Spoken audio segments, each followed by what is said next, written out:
Did you consider the possibility of toxins, for example, being responsible for Mr. Floyd's cardiac arrest, including potentially drugs? In the sense that it might have informed our care, yes. I didn't, there was again no report that this patient had, for example, overdosed on a specific medication such as calcium channel blocker or any other medication for which there might be a very specific antidote. And so in that sense, I didn't feel that there was a specific toxin that we could give a medication for that would readily reverse his arrest. And what about then hypoxia? So hypoxia being, again, one of the most common causes of PEA asystole just in general. I did then, as I'd mentioned, use the ultrasound to look in the abdomen and did not see any evidence of hemorrhage. There was no obvious significant external trauma that would have suggested that he suffered anything that could produce bleeding sufficient to lead to a cardiac arrest. And so, based on the history that was available to me, I felt that hypoxia was one of the more likely possibilities. And hypoxia as an explanation for his cardiac arrest, meaning oxygen insufficiency. Correct. Did you have any other leading theories as to why Mr. Floyd's heart may have stopped other than oxygen deficiency? Yes. I also considered an acidosis. In particular, excited delirium, which is a controversial diagnosis, but it was in the differential in this case. And were you able to make any assessments about so-called excited delirium based on your examination of Mr. Floyd? Again, the patient had been in cardiac arrest for 30 minutes. It can be difficult based on the examination. Certainly there was no report that the patient was ever very sweaty, which is often the case when thinking about excited delirium. There was no report that the patient had ever been, that Mr. Floyd had ever been extremely agitated. In my experience, seeing a lot of cases of mental health crises or drug use leading to severe agitated states, that is almost always reported by paramedics. And so the absence of that information was telling, and that I didn't have any reason to believe that that was the case here. So when you, how long was Mr. Floyd in your care in the emergency department? Approximately 30 minutes. And at the end of the 30 minutes, did you pronounce him formally dead? Yes. At the time you pronounced him dead, was he still in some degree in PEA or asystole in terms of describing his heart? I think it's probably best to think of these as sort of a spectrum where PEA is some degree of electrical activity still running through the heart, but the heart's not pumping.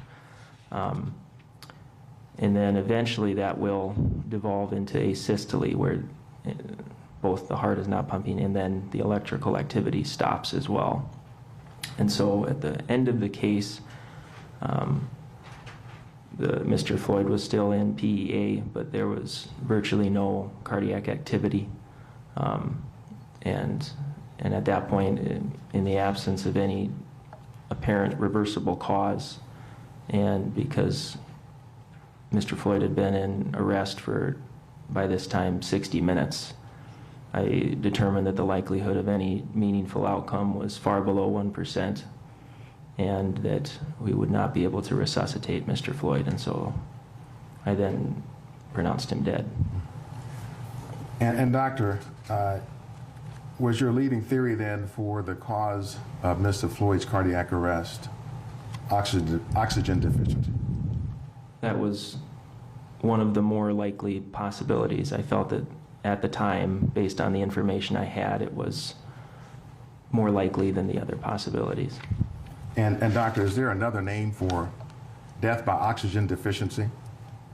Asphyxia is a commonly understood term.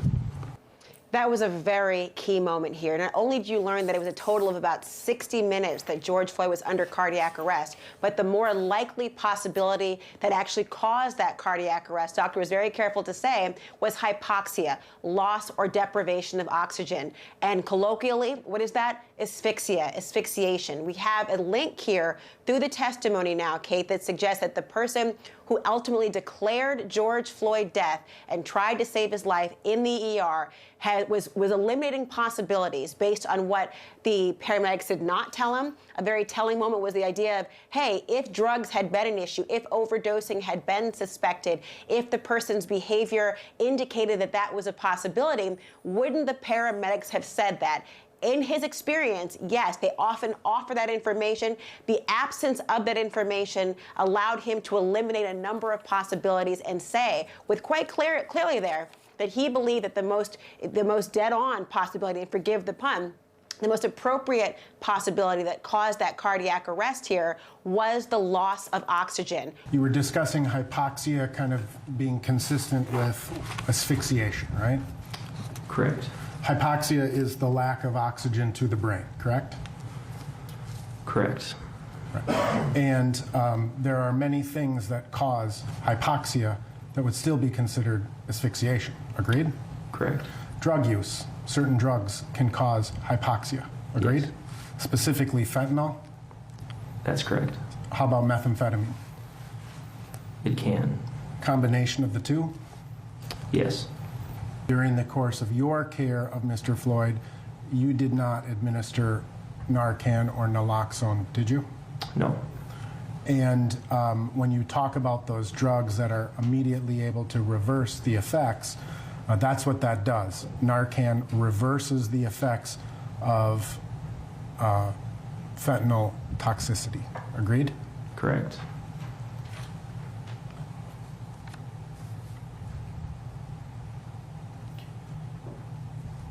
When someone has a high carbon dioxide level, that causes that person to have a sensation of shortness of breath.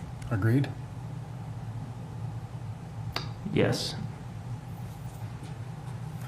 And that can happen to a person even without stress complicating their body, right? That respiratory, that feeling of an inability to breathe. Yes.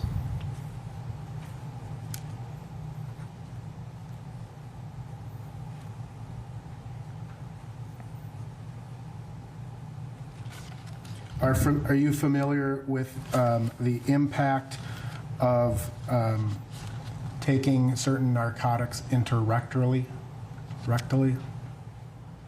Yes. And that ultimately can provide a more powerful or rapid onset of an impact, right? Yes.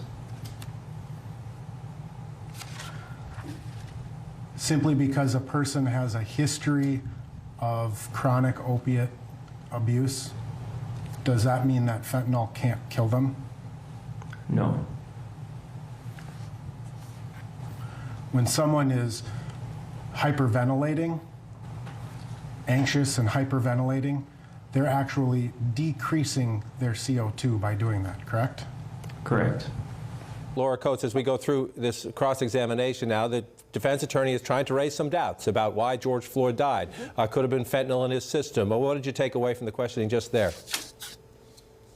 Well, this is they're actually trying to mount a better defense than we've seen them be able to do so in the last week. They're trying to suggest that fentanyl can also mimic the same things that George Floyd was experiencing: shortness of breath, the failure of the respiratory system. In fact, the ER doctor has been able to say that fentanyl can also lead to asphyxia. Drug use can also lead to asphyxia because it can also mimic that feeling of not being able to breathe, and it's why it's so dangerous. They also got him to talk about, and he's very matter-of-fact in his presentation. You don't get the idea that he's having the teeth pulled to get the information out. He's being very forthright about that and being very objective in his presentation of evidence, which buttresses his credibility for a jury. But you have very powerful testimony now from somebody, again, no agenda, was the person to declare George Floyd dead, saying that, yes, fentanyl could be one of the things that mimics the same sort of shortness of breath. Now, whether that's going to be able to blow out of the water what Minnesota law requires, which is it doesn't have to be the sole cause of death.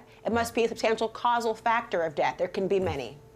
And so that, Cedric Alexander, is what we're watching play out. That's the drama of a trial, the prosecution trying to make the case through this medical testimony.